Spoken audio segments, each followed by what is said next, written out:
നമസ്കാരം. മക്കളുടെ മനസ്സറിയാം എന്ന പരിപാടിയിലേക്ക് എല്ലാ മാന്യ ശ്രോതാക്കൾക്കും സ്വാഗതം. ഇന്ന് നിങ്ങളോടൊപ്പം ഞാൻ രേഷ്മയാണ്. ഇന്ന് നമ്മുടെ ചോദ്യങ്ങൾക്ക് മറുപടി പറയുന്നതിന് വേണ്ടി പ്രമുഖ കൺസൾട്ടന്റ് സൈക്കോളജിസ്റ്റ് ശ്രീ ഖാൻ കരിക്കോട് സാറുണ്ട്. സ്വാഗതം സാർ. നമസ്കാരം. അപ്പൊ സാർ, ഇന്നത്തെ എന്റെ ചോദ്യം എന്ന് പറഞ്ഞാൽ 9 വയസ്സാകുമ്പോഴത്തേക്കും കുട്ടികളുടെ വളർച്ചയും ചിന്താഗതിയും എല്ലാത്തിനും മാറ്റമായിരിക്കും. അപ്പം ആ ഒരു വ്യത്യാസം എന്തായിരിക്കും സാറ്?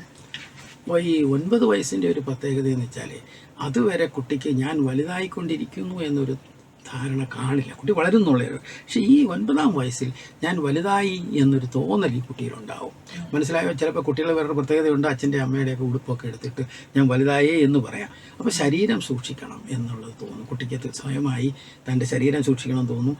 അല്പം നാണം തോന്നും. അത് നാണം എന്ന് പറഞ്ഞാൽ ലിംഗബോധം. പെണ്ണും ആണും തമ്മിൽ അങ്ങോട്ടും ഇങ്ങോട്ടും മാറുന്ന ഒരു ലിംഗബോധം ഉണ്ടാകുന്ന ഇതാണ്. ആൺ പെൺ വ്യത്യാസങ്ങൾ കുട്ടികളിൽ പ്രകടമായി തോന്നിയതാണ്. അപ്പോൾ ഇനി ഇതുപോലെ തന്നെ ഈ പ്രായമാകാൻ തോന്നുന്ന സമയമാണ്. പ്രായമാകുന്നതെന്ന് പറഞ്ഞാൽ പെൺകുട്ടികൾ പ്രായമാകുന്നത് 9 വയസ്സ് മുതൽ 12 വയസ്സ് വരെയാണ് ഈ കാലഘട്ടത്തിൽ പ്രായമാകുന്നത്. അപ്പോൾ ഈ പ്രായമാകുമ്പോൾ ഈ അമ്മമാർക്കൊരു ചുമതലയുണ്ട്. കാരണം എന്ന് വെച്ചാൽ ഈ കുട്ടിക്കുണ്ടാകുന്ന മാറ്റം കുട്ടിക്ക് പറഞ്ഞു കൊടുക്കണം.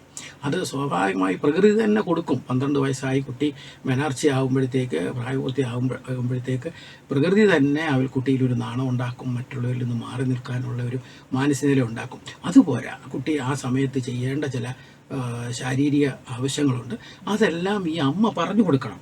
അതുപോലെ തന്നെ ഇതിനോടൊപ്പമാണ് good touch and bad touch. ഇപ്പോൾ സ്കൂളുകളിൽ തന്നെ പറയുന്നുണ്ട് good touch and bad touch. ഒരാൾ നമ്മളോട് എടുക്കുമ്പോൾ നമ്മളോട് ഇടപെടുന്നത് ഏത് രീതിയിലാണ്? ഒരു കൊച്ചുകുട്ടിയോട് സ്നേഹത്തിൻ്റെ ഭാഷയിലാണോ, അല്ലാത്ത ഭാഷയിലാണോ, അല്ലെങ്കിൽ വേറെ എന്തെങ്കിലും മാനസിക തലം വെച്ചിട്ടാണോ? തൻ്റെ ശരീരം സൂക്ഷിക്കേണ്ടത്, തൻ്റെ ശരീരം മറ്റൊരു അപകടങ്ങളിലൊന്നും പെടാതെ സൂക്ഷിക്കാൻ ആ കുട്ടിയെ പറഞ്ഞു മനസ്സിലാക്കണം.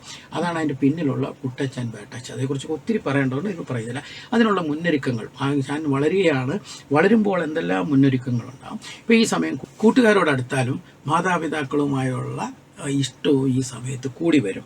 അത് ലോകത്തെ മനസ്സിലാക്കാൻ തോന്നുന്ന ഒരു സമയമാണ്. ലോകത്തെ എങ്ങനെയാണ് ഈ ലോകം മുന്നോട്ട് പോകുന്നത്, ഏത് രീതിയിലാണെന്ന് കുട്ടിക്ക് അതുവരെ ഒരു അറിവില്ല. പക്ഷേ ഇപ്പോൾ ഇവിടെ നമുക്ക് അറിവുകൾ വന്നു.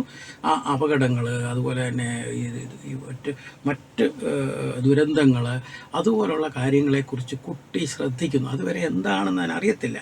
അപ്പോൾ ഒരു ആകാംക്ഷയോടെ ഈ കാര്യങ്ങൾ ഗ്രഹിക്കുന്നു. അതാണ് നമ്മുടെ വീട്ടിലൊരു പ്രശ്നം ഉണ്ടായാൽ ഈ 7, 8, 9 വയസ്സായ കുട്ടി അറിയില്ല എന്നൊക്കെ നമ്മൾ പറയുന്നത് വെറുതെയാണ്. കുട്ടി അത് മനസ്സിലാക്കും. അച്ഛനും അമ്മയും തമ്മിലൊരു വഴക്കുണ്ടായാൽ ഏറ്റവും കൂടുതൽ ബാധിക്കുന്നത് ഈ കുട്ടികളെയാണ്. അതുകൊണ്ടാണ് കൊച്ചുകുട്ടികളുടെ പ്രസൻസിൽ നമ്മൾ വഴക്കിടരുത് എന്ന് പറയുന്നത്. ഏറ്റവും കൂടുതൽ ഈ 9 വയസ്സാകുമ്പോഴത്തേക്ക് അവർക്ക് ഒരുപാട് ബാധ്യങ്ങളാണ്. പിന്നെ ചില കുട്ടികൾ ചിലപ്പം അതേക്കുറിച്ച് ചോദിക്കാൻ, ചിലത് ചോദിക്കാതിരിക്കാം. അപ്പം ഇനി ഇവിടെ ഒരു വിഷമം ഈ കുട്ടികളുണ്ടാവും. എൻ്റെ അച്ഛനമ്മമാർ മരണപ്പെട്ടു പോകുമോ? ഇതൊന്നും പറയാതെ തന്നെ ആ കുട്ടിയുടെ മനസ്സിലുണ്ടാവും. ഇവരെന്നെ വിട്ടുപോകുമോ ഉള്ള ആകാംക്ഷ ഈ കുട്ടികൾ ഒരുപാടുണ്ടാവും. അത് ചിലതൊക്കെ യുക്തിക്ക് നിരക്കാത്തതുമായിരിക്കും. അപ്പോൾ അത്തരം കാര്യങ്ങൾ ചിലപ്പോൾ കുട്ടി ചോദിച്ചേക്കാം, ചോദിക്കാതെ ഇരിക്കാം. ഏതായാലും അത്തരം കാര്യങ്ങളെക്കുറിച്ചുള്ള അവരുടെ ആകാംക്ഷ തീർക്കേണ്ടതും രക്ഷകർത്താക്കളുടെ ഒരു ചുമതലയാണ്. ഈ സമയത്ത് നല്ല കൂട്ടുകാരെ കണ്ടെത്താനും അവരെ അതേ രീതിയിൽ നയിക്കാനും, അതുപോലെ തന്നെ അവരെ അവർക്ക് യുക്തമായ കളികളിലൊക്കെ ഏർപ്പെടുത്താനും, അതുപോലെ തന്നെ നേരത്തെ ഞാൻ പറഞ്ഞ വായനകളിലൊക്കെ ഏർപ്പെടുത്താനും ഒക്കെ രക്ഷകർത്താക്കൾ ശ്രദ്ധിച്ചിരിക്കണം.